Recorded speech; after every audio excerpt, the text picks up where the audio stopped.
क्या राहुल गांधी भविष्य के होने वाले प्रधानमंत्री हैं? क्या राहुल गांधी की कुंडली में जो योग बन रहे हैं वो प्रधानमंत्री नरेंद्र मोदी की टेंशन अगले 5 सालों में बढ़ा सकते हैं? क्या चुनौतियां रहने वाली हैं अगले 5 साल राहुल गांधी के सामने और उनके पास क्या संभावनाएं हैं? उनकी कुंडली के योग उनके लिए कैसी स्थिति बना रहे हैं? संसद में नरेंद्र मोदी जैसे बड़े नेता के आगे कितना मजबूत नेतृत्व राहुल गांधी विपक्ष का कर पाएंगे? रायबरेली और वायनाड से जो उनको एक बड़े अंतर से जीत मिली है, क्या ये भविष्य की राजनीति का उनके लिए एक पॉजिटिव साइन है? इन सभी प्रश्नों पर आज हम पंडित आशीष वत्स जी से बात करेंगे और समझने का प्रयास करेंगे कि विपक्ष के इस नेता की कुंडली कितनी मजबूत है और नरेंद्र मोदी के सामने खड़े होने के लिए, उनको बराबर टक्कर देने के लिए जिन योगों की जरूरत है वो इनकी कुंडली में बन रहे हैं या नहीं। तो पंडित जी, आज बात राहुल गांधी पे। शिवम जी, आगे बढ़ने से पहले देश व राष्ट्र के मंगल के लिए नारायण से प्रार्थना कर लेते हैं। बिल्कुल। संपूजिका नाम परिपालिका नाम यतेन्द्रिया नाम च तपोधना नाम देशस्य राष्ट्रस्य कुलस्य राज्ञाम करोति मंगलम भगवान विष्णु। नमस्कार, आप सभी दर्शकों के हृदय में विराजमान उस नारायण स्वरूप को मैं पंडित आशीष वत्स लखनऊ से हाथ जोड़ करके प्रणाम करता हूँ। तमाम दर्शक कहते हैं पंडित जी आप प्रणाम करते हैं, तो शिवम जी, प्रणाम करने का एक बड़ा विशेष महत्व हमारे सनातन संस्कृति में चला आता है। अभिवादन शीलस्य नित्यम वृद्धोपसे बिना चत्वारि तस्य वर्धन्ति आयुर्विद्या यशो बलम। जी। केवल एक बार हाथ जोड़ करके प्रणाम करने से ना आयुर्विद्या यश और बल, ये 4 चीजें आप तुरंत के तुरंत बढ़ा लेते हैं। तो आप भी अपने बच्चों को संस्कार दीजिए कि अपने से जो भी बड़ा हो उनको प्रणाम किया करें। भगवान और गुरु के समक्ष, माता पिता के समक्ष दंडवत प्रणाम करने की विधा हमारे संस्कृति में बताई गई है। आगे बढ़ते हैं और अब हम बात करते हैं राहुल गांधी की जन्म पत्रिका की, जन्म कुंडली की, हॉरोस्कोप ऑफ राहुल गांधी क्या कहता है, कहाँ कमी रह गई राहुल गांधी को। और आपने पूछा ना कि नरेंद्र मोदी जी के सामने राहुल गांधी कहाँ खड़े होते हैं, क्या संभावनाएं बन रही हैं, क्या राहुल गांधी भविष्य में कभी प्रधानमंत्री बन पाएंगे? तो इन सभी विषयों के लिए हमारे पास जन्म कुंडली का होना बहुत ही आवश्यक है। और हम राहुल गांधी जी की जन्म कुंडली हमारे पास है, एक्चुअल डेट ऑफ बर्थ है। तो सबसे पहले देखिए कि 19 जून 1970 का राहुल गांधी जी का जन्म हुआ है। तुला लग्न और धनु राशि की इनकी कुंडली है। देखिए, तुला लग्न जो है ये चर लग्न है, तो एक जगह स्थिर रहने वाले ये व्यक्ति नहीं है, हमेशा गतिमान रहने वाले व्यक्ति हैं। बिल्कुल। दूसरा, वायु तत्व का लग्न है, तो जो भी इनकी वायु तत्व वाले जो लोग होते हैं, इन लोगों की बातें जो होती है बड़ी हवाई होती हैं। बोल देंगे, बड़ी बड़ी बातें बोल देंगे और धरातल पर वो थोड़ा सा जो है कम उतरती हुई दिखती है। दूसरा कि इनकी कुंडली में यदि देखा जाए तो धनु राशि है, अग्नि तत्व की प्रधान राशि है, तो काम करने की जो ऊर्जा है ना, जो एनर्जी है, वो इनके अंदर बहुत ज्यादा रहेगी। दूसरा, धनु राशि वाले जो जातक होते हैं ये अपने लक्ष्य के प्रति बड़े केंद्रित रहते हैं। अगर इनको 2029 में चुनाव लड़ना है तो ये इसकी तैयारी अभी से कर लेंगे।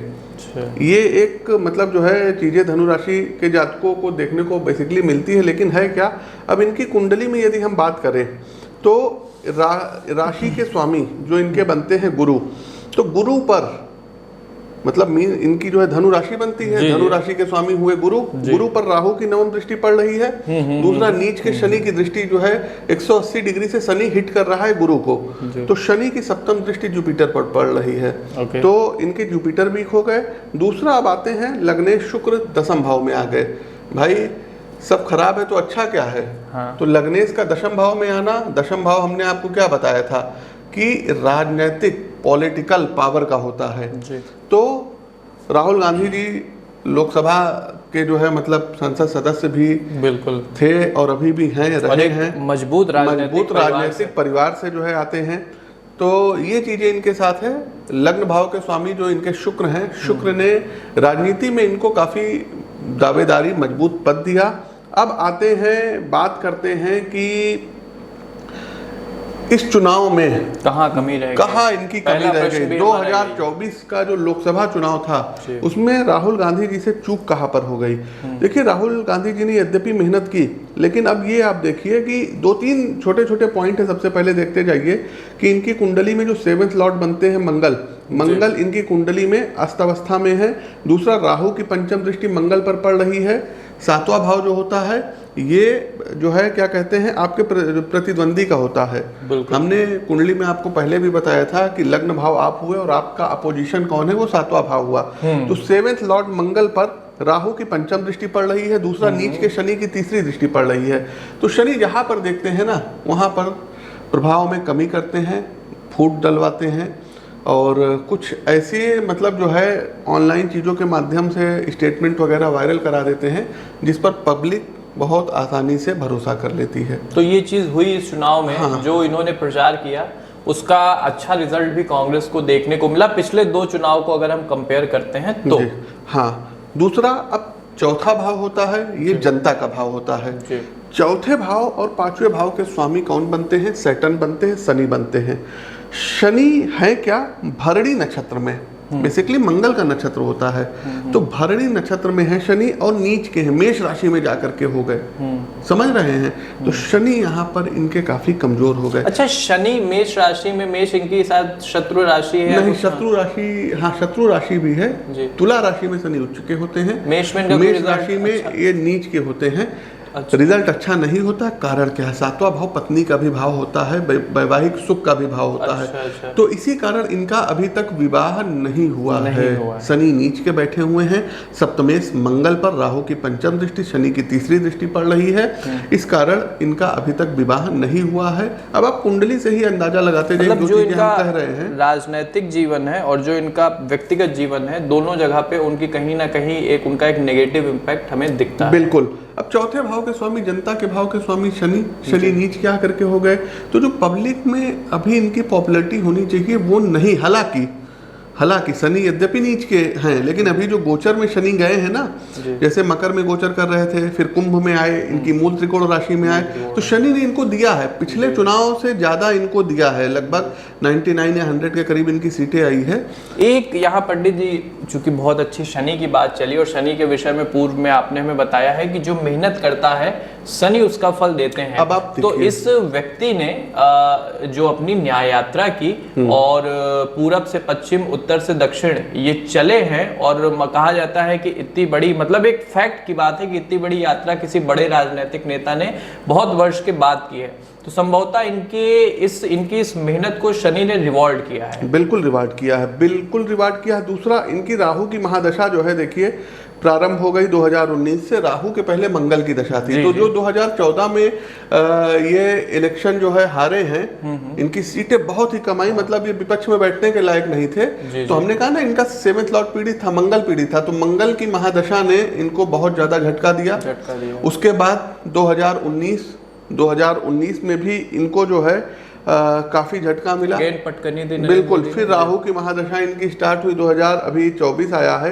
यद्यपि राहु ने इनको कुछ दिया है, लेकिन अगेन अगर आप देखेंगे तो राहु की महादशा में गुरु की अंतरदशा चल रही थी और गोचर से जो गुरु थे ये इनके अष्टम भाव में गोचर कर रहे थे, अपने शत्रु राशि में गोचर कर रहे थे। तो इस कारण इनका जुपिटर अच्छा नहीं है, इस कारण शत्रु राशि में है, तुला में बैठा हुआ है। तो इस कारण भी इनको ज्यादा जो है दिक्कतों का सामना उठाना पड़ा। 2024 के चुनाव में राहुल गांधी उतना अच्छा प्रदर्शन नहीं कर पाए। साथियों, वीडियो पर आगे बढ़ने से पहले आप सभी लोगों के कल्याण के लिए हमारी तरफ से एक योजना लाई जा रही है। योजना क्या है, ध्यान से सुनिएगा। भगवान शिव अर्थात महादेव का प्रसाद रूपी रुद्राक्ष, अभिमंत्रित रुद्राक्ष नेपाल का, हमारे द्वारा आपको दिया जाएगा और प्रतिदिन मैं 5 लोगों को भेजूंगा। वो रुद्राक्ष उनके एड्रेस पर कोरियर होगा।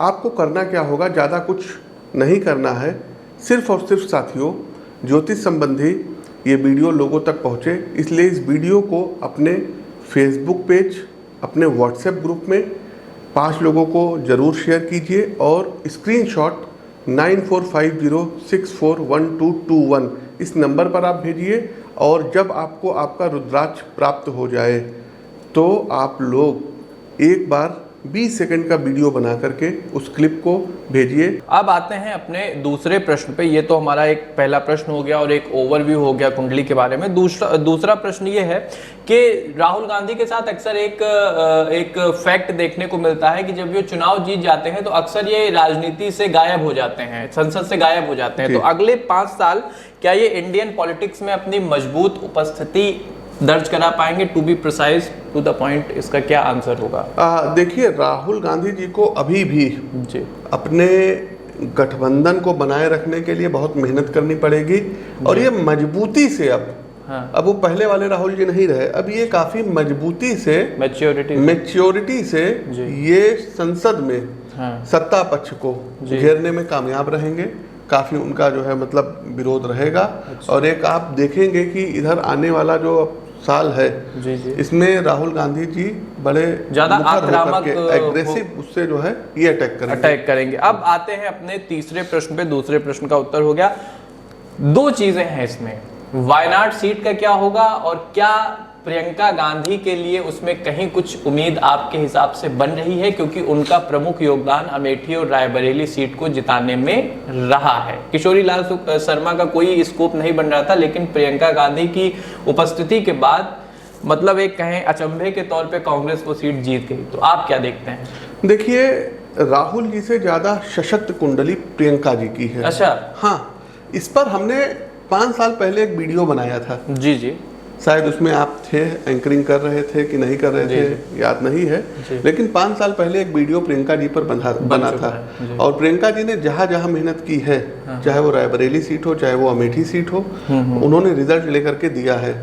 कर्नाटक का चुनाव देख लीजिए, हिमाचल का आप चुनाव देख लीजिए, तो प्रियंका जी ने रिजल्ट तो दिया है। रिजल्ट दिया है। वायनाड सीट से आने वाले समय में यदि प्रियंका गांधी जी खड़ी होती हैं तो 200%, हम सबको 110% कहते हैं, वो 200% जीतेंगी, विनिंग कैंडिडेट होंगी और उनको खड़ा भी होना चाहिए। हालांकि उनको राजनीति से बहुत ज्यादा लेना देना नहीं रहता है, ठीक है, लेकिन अगर वो खड़ी होती हैं तो बहुत एक अच्छे हैंडसम वोटों से वो जीत करके आएंगी।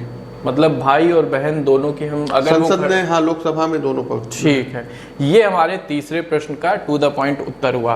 अब आते हैं अपने चौथे प्रश्न पे। चौथा प्रश्न पंडित जी बहुत जरूरी है, क्योंकि इंडिया अलायंस एक बड़ा गठबंधन है और इसमें बहुत से नेता हैं, उनका अपना व्यक्तिगत एक अहंकार भी और अपेक्षाएं भी हैं, राजनीति में सबकी होती हैं। तो क्या विपक्ष, जिसमें ममता बनर्जी हैं, जिसमें केजरीवाल जैसे कहें कि महत्वाकांक्षी नेता हैं, अखिलेश यादव जैसे बड़े नेता हैं, क्या विपक्ष राहुल गांधी जी के नेतृत्व को सामूहिक तौर पर स्वीकार करेगा? इनकी कुंडली इस संदर्भ में क्या कह रही है? देखिए शिवम जी, आप थोड़ा सा बोले हैं, उसको हम सुधार करना चाहेंगे। कोई महत्वाकांक्षी हो ना हो, इससे हम लोगों को कोई मतलब नहीं। वो क्या कर रहे हैं, क्या नहीं कर रहे हैं, हमारा काम है ज्योतिष करना, ठीक है। वो लोग डिसाइड करेंगे राजनीति में क्या है। मैं यहाँ पर एक बैठ करके अपनी राय दे रहा हूँ कुंडली के हिसाब से। तो हर एक व्यक्ति की अपनी अपनी आकांक्षाएं होती हैं। माया का प्रभाव हर एक जो है जीव के अंदर होता है। आपके अंदर भी है, हमारे अंदर भी है, केजरीवाल जी के अंदर भी है, मोदी जी के भी अंदर है, राहुल जी के भी, सबके अंदर है। देखिए, रही अब आपने जो क्वेश्चन किया है ना, ये आपने पार्टनरशिप से रिलेटेड क्वेश्चन किया है। और जन्म कुंडली में जो सप्तम भाव होता है, ये पार्टनर का भाव होता है।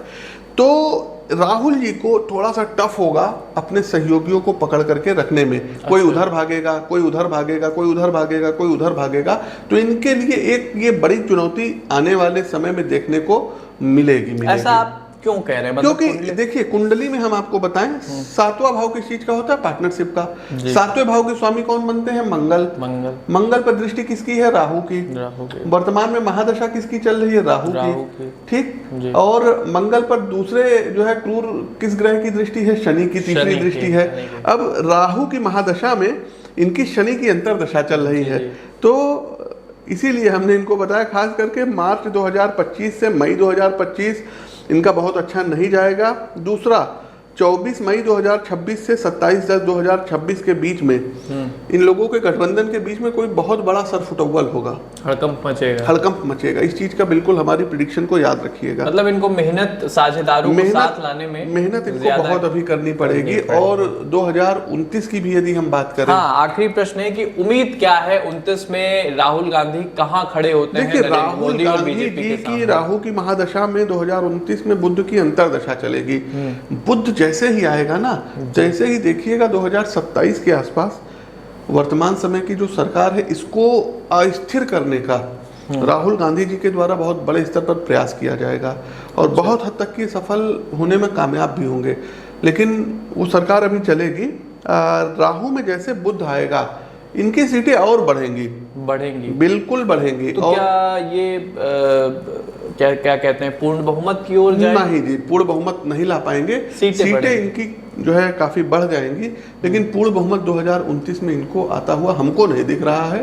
बाकी के जो है मतलब लिए जब चुनाव आयोग डेट डिक्लेयर करेगा, हाँ, वो चुनाव किस चरण में होंगे, चुनाव दर चुनाव बात करेंगे, कौन सा प्रत्याशी किसके सामने खड़ा होगा। जैसे इसी चुनाव में हमने राहुल गांधी जी के बारे में क्या कहा था, रायबरेली सीट को तो कोई एक्सपेक्ट नहीं कर रहा था, क्योंकि इनके जैसे समाजवादी पार्टी के जो है 3-4 जो बड़े बड़े जो है विधायक, स्थानीय नेता थे, वो सब छोड़ करके आ गए। बीजेपी काफी मजबूत स्थिति में वहां आ गई थी, उनके एक मंत्री वहां चुनाव लड़ रहे थे। लेकिन आप खुद देखिए उस प्रेडिक्शन में मैंने क्या कहा था कि राहुल गांधी रायबरेली प्लस वायनाड दोनों जगह से जीतेंगे। राहु में जब गुरु की इनकी दशा अभी चल रही थी तो इनका जो एक चुनाव हुआ है वायनाड वाला जी, देखिएगा उसमें जीत जाएंगे।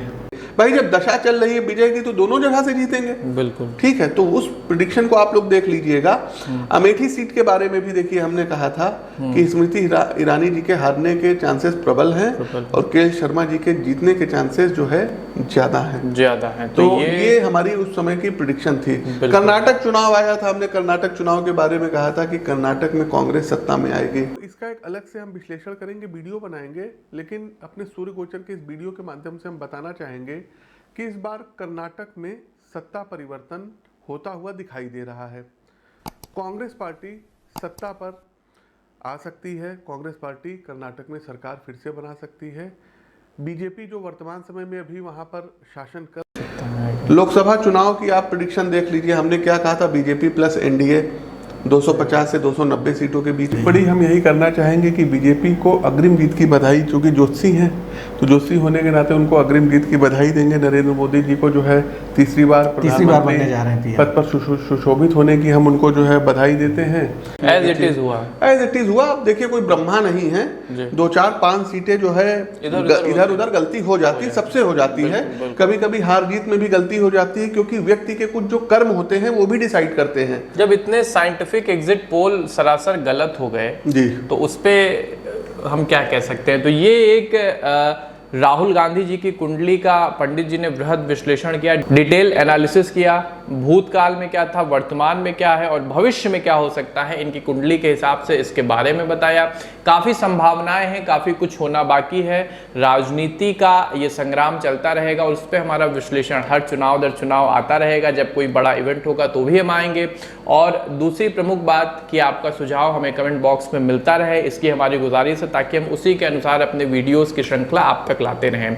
तो ये था हमारा एक ज्ञानवर्धक विश्लेषण का कार्यक्रम। ऐसे ही अन्य कार्यक्रम के साथ हम आपके सामने आते रहेंगे। एस्ट्रो विद आशीष के प्लेटफॉर्म को लाइक और सब्सक्राइब जरूर करिएगा। हमें दीजिए आज्ञा, मिलते हैं अन्य ज्ञानवर्धक कार्यक्रम में। तब तक के लिए आप सबको हमारी जय राम जी की।